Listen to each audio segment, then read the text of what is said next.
సమరం న్యూస్ ఛానల్కు స్వాగతం.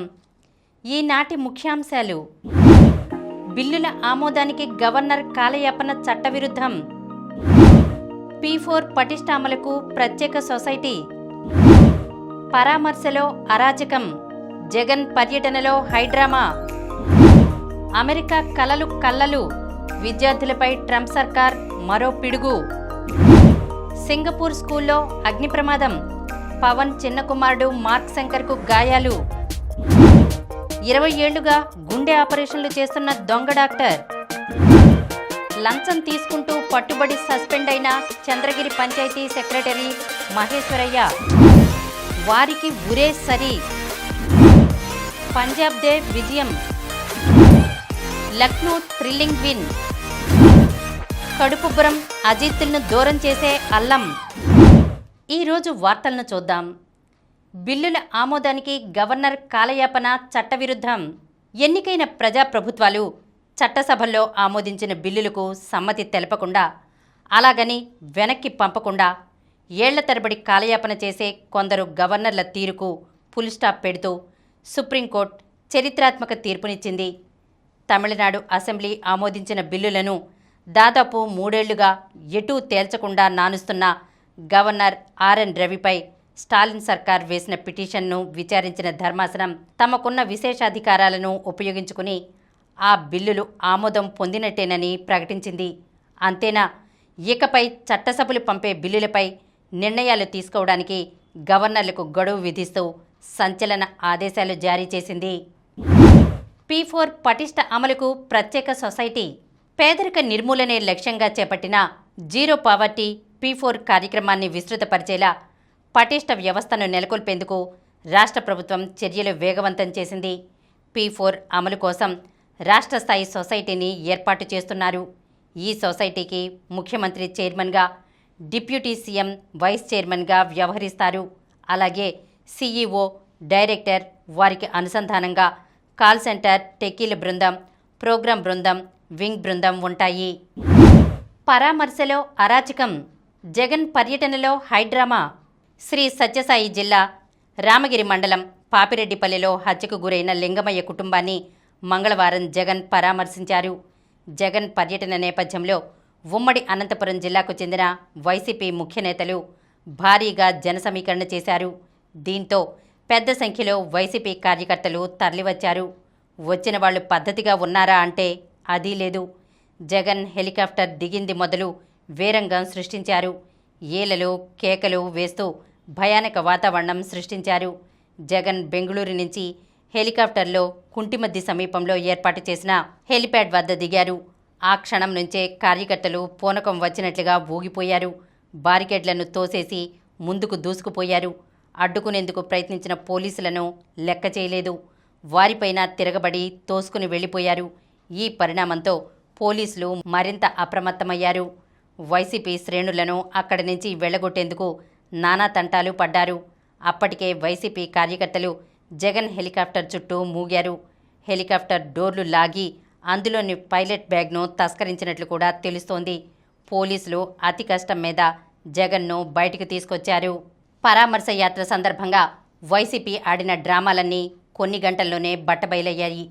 పోలీసులు జగన్ పర్యటనకు అడ్డు తగులుతున్నారు. కార్యకర్తలను ఎక్కడికక్కడ అడ్డుకుంటున్నారు. హెలిప్యాడ్ వద్దకు ఎవరినీ రానివ్వడం లేదు అంటూ మంగళవారం ఉదయం 11 గంటలకు వైసీపీ ఒక ట్వీట్ చేసింది. ఆ తర్వాత అరగంటలోనే హెలిప్యాడ్ వద్ద కనీస భద్రత కరువు, జనం తాకిడితో దెబ్బతిన్న హెలికాప్టర్ విండ్షీల్డ్ అంటూ మరో ట్వీట్ పెట్టారు. కార్యకర్తలను పోలీసులు అడ్డుకుంటున్నారని వాపోయింది వాళ్లే, అడ్డుకోలేకపోయారని నిందించేది వాళ్లే. ఇక విండ్షీల్డ్ దెబ్బతినింది, దీని వెనుక కుట్ర ఉంది అని వైసీపీ నేతలు మరో హైడ్రామాకు తెరలేపారు. హెలిప్యాడ్ చుట్టూ బారికేడ్లు పెట్టి ఏకంగా 250 మంది పోలీసులను మోహరించిన వైసీపీ కార్యకర్తలు అరాచకంగా వ్యవహరించారు. కొందరైతే హెలికాప్టర్ను పట్టుకుని వేలాడారు. దీంతో జగన్ సుమారు 15 నిమిషాల పాటు లోపలే ఉండిపోవలసి వచ్చింది. పోలీసులు అతి కష్టం మీద కార్యకర్తలను పక్కకు తోసేసి జగన్ను బయటకు తీసుకొచ్చారు. జగన్ అక్కడి నుంచి పాపిరెడ్డిపల్లికి వెళ్లిన అరగంటకు హెలికాప్టర్ బెంగళూరుకు వెళ్లిపోయింది. విండ్షీల్డ్ దెబ్బతినడంతో వీవీఐపీని తీసుకెళ్లలేమంటూ పైలట్ వెళ్లిపోయారు అని వైసీపీ నేతలు పేర్కొన్నారు. అయితే విండ్షీల్డ్ దెబ్బతింటే పైలట్ ఎందుకు హెలికాప్టర్లో ప్రయాణిస్తారని టీడీపీ వర్గాలు ప్రశ్నిస్తున్నాయి. వన్ వేకు హెలికాప్టర్ను మాట్లాడుకున్నారని కూడా అనుమానిస్తున్నారు. అమెరికా కలలు విద్యార్థులపై ట్రంప్ సర్కార్ మరో పిడుగు. అమెరికా చదువులు ఉద్యోగ భరోసాకు, ఆ దేశంలో శాశ్వత నివాసానికి బాటలు వేస్తాయన్న ధీమా సడలిపోతోంది. ఒకవైపు వర్క్ వీసా రద్దు చేయాలని భావిస్తున్న ట్రంప్ సర్కార్, మరోవైపు విదేశీ విద్యార్థి వీసాలను ఎలాంటి ముందస్తు సమాచారం లేకుండానే రద్దు చేస్తోంది. H1B వీసా జారీకి కీలకమైన ఆప్షనల్ ప్రాక్టికల్ ట్రైనింగ్ ప్రోగ్రాం రద్దు యోచన విదేశీ విద్యార్థులపై, ప్రత్యేకించి స్టెమ్ కోర్సులు అభ్యసిస్తున్న భారతీయ విద్యార్థులపై తీవ్ర ప్రతికూల ప్రభావం చూపనుంది. వీటిని ముగించాలని కోరుతూ అమెరికా కాంగ్రెస్లో ప్రవేశపెట్టిన కొత్త బిల్లు వారిలో ఆందోళన రేపుతోంది. వృత్తిపరమైన అనుభవాన్ని పొందడానికి, దీర్ఘకాలిక ఉపాధి వీసాలకు మారడానికి ఓపీటీపై ఆధారపడుతున్న అమెరికాలోని వేలాది మంది భారతీయ విద్యార్థుల కెరీర్ అవకాశాలను ఈ చర్య దెబ్బతీసే ప్రమాదం ఉంది. 2023-24 విద్యా సంవత్సరంలో భారత్కు చెందిన 3,31,602 మంది విద్యార్థులు అమెరికాకు వెళ్లి విద్యనభ్యసిస్తున్నారని నివేదికలు చెబుతున్నాయి. అంతకుముందు సంవత్సరంతో పోలిస్తే ఇది 23% ఎక్కువ. వీరిలో సుమారు 97,556 మంది ఓపీటీలో పాల్గొన్నారు.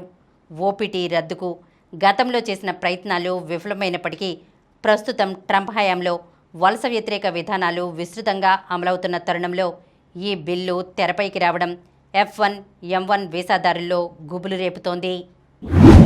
సింగపూర్ స్కూల్లో అగ్ని ప్రమాదం. పవన్ చిన్న కుమారుడు మార్క్ శంకర్కు గాయాలు. సింగపూర్లో మంగళవారం ఉదయం జరిగిన అగ్ని ప్రమాదంలో రాష్ట్ర ఉప ముఖ్యమంత్రి పవన్ కళ్యాణ్ చిన్న కుమారుడు మార్క్ శంకర్ గాయపడ్డాడు. మంటల కారణంగా చేతులు, కాళ్లపై బొబ్బలు ఏర్పడ్డాయి. ఊపిరితిత్తుల్లోకి పొగ చేరుకోవడంతో శ్వాస సంబంధిత సమస్యను ఎదుర్కొన్నాడు. 7 ఏళ్ల మార్క్ శంకర్ ప్రస్తుతం ఆసుపత్రిలో చికిత్స పొందుతున్నట్లు జనసేన పార్టీ ఓ ప్రకటనలో పేర్కొంది. కాగా ఈ ఘటనలో 10 ఏళ్ల విద్యార్థిని మృతి చెందగా మరో 20 మంది వరకు గాయపడ్డారు. వీరిలో 15 మంది వరకు చిన్నారులు ఉన్నారు. అగ్ని ప్రమాదం జరిగిందని తెలిసినప్పుడు అరకు పర్యటనలో ఉన్న డిప్యూటీ సీఎం పవన్ కళ్యాణ్ మంగళవారం రాత్రి 9:30 సింగపూర్ బయలుదేరి వెళ్లారు. సింగపూర్లోని సెంట్రల్ బిజినెస్ డిస్ట్రిక్ట్ సమీపంలో రివర్ వ్యాలీ రోడ్డులో 3 అంతస్తుల భవనం ఉంది. దీనిలో పలు దుకాణాలతో పాటు చిన్నారులకు రోబోటిక్ ఇన్స్టిట్యూట్ను నిర్వహిస్తున్నారు. ఈ భవనంలోనే 30 మంది స్కూల్ పిల్లలకు సమ్మర్ క్యాంప్ ఏర్పాటు చేశారు. వారిలో పవన్ కుమారుడు మార్క్ శంకర్ కూడా ఉన్నాడు. ఈ క్రమంలో స్థానిక కాలమానం ప్రకారం మంగళవారం ఉదయం 9 గంటల సమయంలో ఈ భవనంలో ఒక్కసారిగా మంటలు రాజుకుని అగ్ని ప్రమాదం సంభవించింది. ఘటనపై సమాచారం అందగానే సింగపూర్ హోంశాఖ మంత్రి కె షణ్ముగం హుటాహుటిన స్పందించారు. గాయపడిన వారిని ఆసుపత్రికి తరలించేందుకు యుద్ధ ప్రాతిపదికన ఏర్పాటు చేశారు. ఫైర్ ఇంజన్లను రంగంలోకి దింపారు. అయితే సహాయక చర్యలు చేపట్టే సమయానికే 10 ఏళ్ల బాలిక మంటల్లో చిక్కుకుని మృతి చెందినట్లు మంత్రి తెలిపారు. ఈ ఘటనలో మరో 20 మంది వరకు గాయపడ్డారని, వీరిలో 15 మంది చిన్నారులే ఉన్నారని సింగపూర్ పౌరరక్షణ దళం ఫేస్బుక్లో పేర్కొంది. రంగంలోకి దిగిన పోలీసులు భవనంలోని మరో 80 మందిని అక్కడి నుంచి బయటకు తరలించారు. అగ్ని ప్రమాదంలో గాయపడిన వారికి అత్యవసర చికిత్స అందిస్తున్నట్లు కేకే ఉమెన్స్ అండ్ చిల్డ్రన్స్ ఆసుపత్రి సీనియర్ కన్సల్టెంట్ శశికుమార్ గణపతి తెలిపారు. అగ్ని ప్రమాదానికి కారణాలు ఇంకా తెలియరాలేదని దర్యాప్తు చేస్తున్నామని పోలీసులు చెప్పారు. 20 ఏళ్లుగా గుండె ఆపరేషన్ చేస్తున్న దొంగ డాక్టర్. డిగ్రీలతో బ్రిటన్ జాతీయుడైన ప్రఖ్యాత cardiac surgeon doctor N John కామ్గా చలామణి అవుతున్న మోసగాడు మధ్యప్రదేశ్లోని ఒక మిషన్ ఆసుపత్రిలో ఏకంగా 15 గుండె ఆపరేషన్లు చేసి 7గురి చావుకు కారణమయ్యాడు. అతని తీరుపై అనుమానం వచ్చిన ఆసుపత్రి యాజమాన్యం పోలీసులకు ఫిర్యాదు చేయగా పరారయ్యాడు. చివరకు ఉత్తరప్రదేశ్లోని ప్రయాగలో తనను పట్టుకున్నారు. తెల్లకోటు మోజుకు డజన్ల కొద్దీ పేషెంట్ల ప్రాణాలు తీసిన ఇతన్ని పోలీసులు డెత్ డాక్టర్గా పిలుస్తున్నారు. ఇతను 2006లో ఏకంగా ఛత్తీస్గఢ్ స్పీకర్కు బిలాస్పూర్ ఆసుపత్రిలో శస్త్రచికిత్స చేసి అతని చావుకు కారణమయ్యాడని ఇప్పుడిప్పుడే వెలుగులోకి వస్తోంది. ఇతని అసలు పేరు నరేంద్ర విక్రమాదిత్య యాదవ్ అని పోలీసులు చెబుతున్నారు. స్వస్థలం డెహ్రాడూన్. డజన్ల కొద్దీ ఫేక్ డిగ్రీలు సిద్ధం చేసి పెట్టుకున్నాడు. ఆసుపత్రి ప్రొఫైల్ను బట్టి సూట్ అయ్యే డిగ్రీలు బయటకు తీస్తాడు.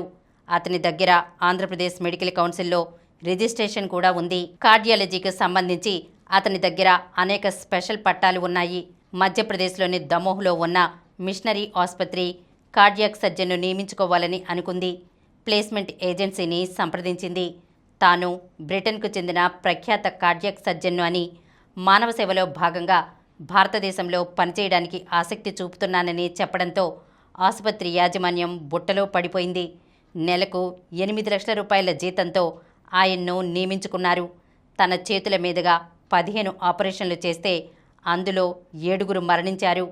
పేషెంట్ల బంధువుల ఫిర్యాదుతో జిల్లా వైద్యాధికారి దర్యాప్తు చేశారు.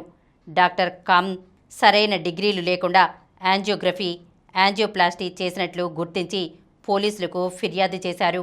ఈ దొంగ డాక్టర్ను ప్రయాగరాజ్లో పట్టుకున్నారు. అతను జీవితకాలంలో 15,000 ఆపరేషన్లు చేసినట్లుగా ప్రొఫైల్లో చెప్పుకున్నాడు.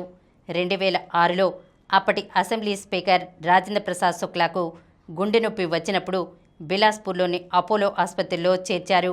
లండన్ నుంచి వచ్చిన ప్రముఖ వైద్యుడు ఆపరేషన్ చేస్తాడని అప్పట్లో ఆసుపత్రి యాజమాన్యం చెప్పింది. ఆపరేషన్ తర్వాత స్పీకర్ చనిపోయారు.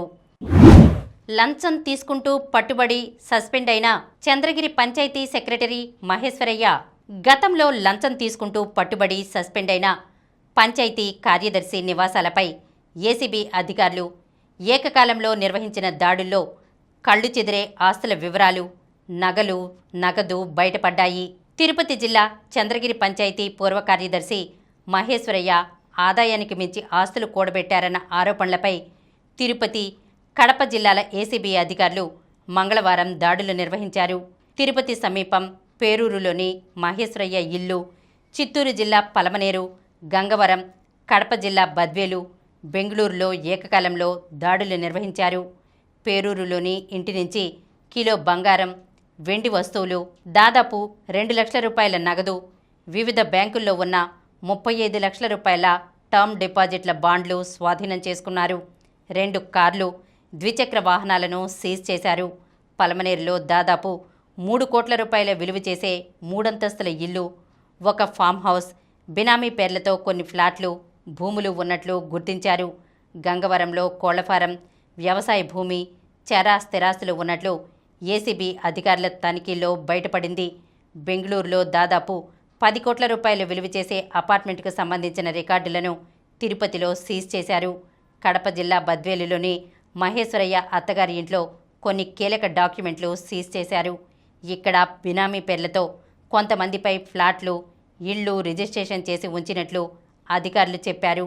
తిరుపతి, బెంగళూరు, బద్వేలులోని వివిధ బ్యాంకుల్లో అకౌంట్లు, లాకర్లు ఉన్నట్లు అధికారులు గుర్తించారు. త్వరలో లాకర్లు ఓపెన్ చేసేందుకు చర్యలు చేపడతామని అధికారులు వెల్లడించారు. ఈ సోదాలు ఈరోజు కూడా కొనసాగనున్నాయి. తనిఖీల్లో ఇప్పటి వరకు సుమారు 85 కోట్ల రూపాయల ఆస్తులు బయటపడినట్లు తెలిసింది. కాగా మహేశ్వరయ్య ప్రస్తుతం బెయిల్పై ఉన్నారు. వారికి ఊరే సరి. లోకం చూడకుండానే అమ్మ కడుపులోనే ఊపిరి వదిలిన పసిగుడ్డుతో పాటు 18 మంది మరణించడం సహా 131 మంది తీవ్ర గాయాల పాలయ్యేందుకు కారణమైన హైదరాబాద్ దిల్సుఖ్ నగర్ జంట పేలుళ్లకు పాల్పడిన ఇండియన్ ముజాహిదీన్ ఉగ్రవాదులకు ఉరిశిక్ష తప్ప మరో ప్రత్యామ్నాయం లేదని హైకోర్టు తేల్చి చెప్పింది. శాంతి భద్రతలకు భంగం కలిగించడమే లక్ష్యంగా చేపట్టిన వ్యవస్థీకృత నేరంలో నిందితులు భాగస్వాములని పేర్కొంది. పునరావాసం, పరివర్తన తీసుకువచ్చే నేరాలకు ఇది అతీతమని తేల్చి చెప్పింది. నిస్సహాయులైన పురుషులు, స్త్రీలు, పిల్లలు అనే విచక్షణ లేకుండా సమాజాన్ని భయభ్రాంతులకు గురిచేయడం, విచ్ఛిన్నం చేయడమే లక్ష్యంగా విచక్షణారహితంగా చంపడం వల్ల తీవ్ర క్రూరత్వం పరిధిలోకి వస్తుందని మచ్చిసింగ్ కేసులో సుప్రీంకోర్టు తేల్చి చెప్పిందని గుర్తు చేసింది. నిందితుల సంస్కరణ, పునరావాసాలకు అవకాశం లేనప్పుడు యావజ్జీవ శిక్ష విధించడం వ్యర్థ ప్రయత్నమేనని పేర్కొంది. కోర్టు నియమించిన నిపుణులు, మానసిక వైద్యులు, రాష్ట్ర ప్రభుత్వ నివేదికలు సహా అన్ని అంశాలను పరిగణలోకి తీసుకుని నిందితులకు సంస్కరణకు అవకాశం లేదని పేర్కొంది. కునాల్ ముజుందార్ వర్సెస్ రాజస్థాన్ కేసులో కింది కోర్టు విధించిన మరణశిక్ష ధృవీకరణలో హైకోర్టు పాత్ర స్పష్టంగా ఉందని, సుప్రీంకోర్టు తీర్పు ప్రకారం రాగద్వేషాలకు అతీతంగా కేసులోని అంశాల ఆధారంగానే నిర్ణయం వెలువరిస్తున్నామంది.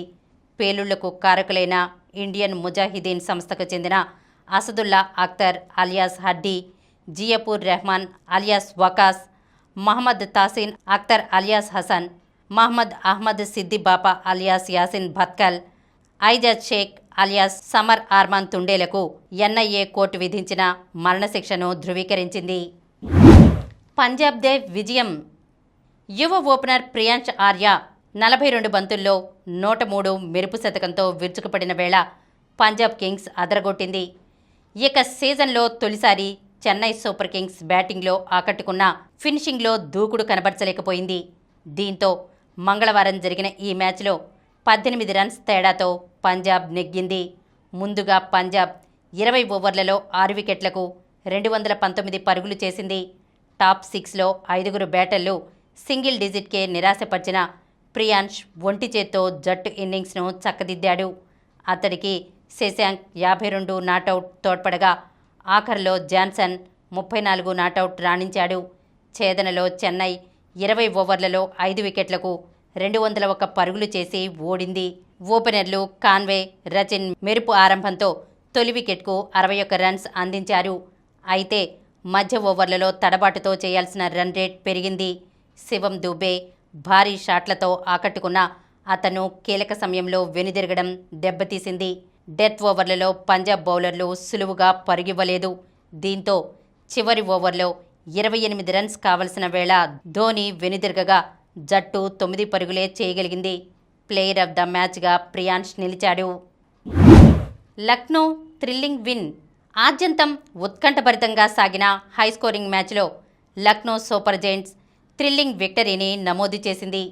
రహానే 35 బంతుల్లో 61 అర్ధశతకంతో ప్రత్యర్థిని వణికించిన శార్దూల్, దిగ్వేష్ రాఠీ కీలక సమయంలో వికెట్లు పడగొట్టి కోల్కతా జోరుకు బ్రేకులేశారు. దీంతో మంగళవారం జరిగిన మ్యాచ్లో లక్నో 4 పరుగులతో కోల్కతాపై నెగ్గింది. Man of the match Pooran 36 బంతుల్లో 87 నాటౌట్, మార్ష్ 48 బంతుల్లో 81 అర్ధశతకాలతో దుమ్మురేపడంతో తొలుత లక్నో 20 ఓవర్లలో 3 వికెట్లకు 238 పరుగులు చేసింది. ఛేదనలో కోల్కతా ఓవర్లన్నీ ఆడి 7 వికెట్ల నష్టానికి 234 పరుగుల స్కోరుకు పరిమితమైంది. వెంకటేష్ అయ్యర్, రింకు శ్రమ వృధా అయింది. కడుపుబ్బరం, అజిత్తులను దూరం చేసే అల్లం. అల్లంలో జింజరాల్ అనే బయోయాక్టివ్ పదార్థం ఉంటుంది. ఇది వికారం, వాంతులను తగ్గించడంలో సహాయపడుతుంది. జీర్ణక్రియ సాఫీగా జరిగేలా తోడ్పడుతుంది. అల్లం తినడం వల్ల రోగనిరోధక శక్తి పెరుగుతుంది. గొంతు నొప్పి, తలనొప్పి నుండి ఉపశమనం కలిగిస్తుంది. అల్లాన్ని మన ఆహారంలో భాగంగా చేసుకోవడం వల్ల కడుపుబ్బరం తగ్గుతుంది. అల్లం పేగుల్లో ఏర్పడే వ్యాధికారక బ్యాక్టీరియాను నాశనం చేయడమే కాక కాలేయాన్ని శుభ్రం చేస్తుంది.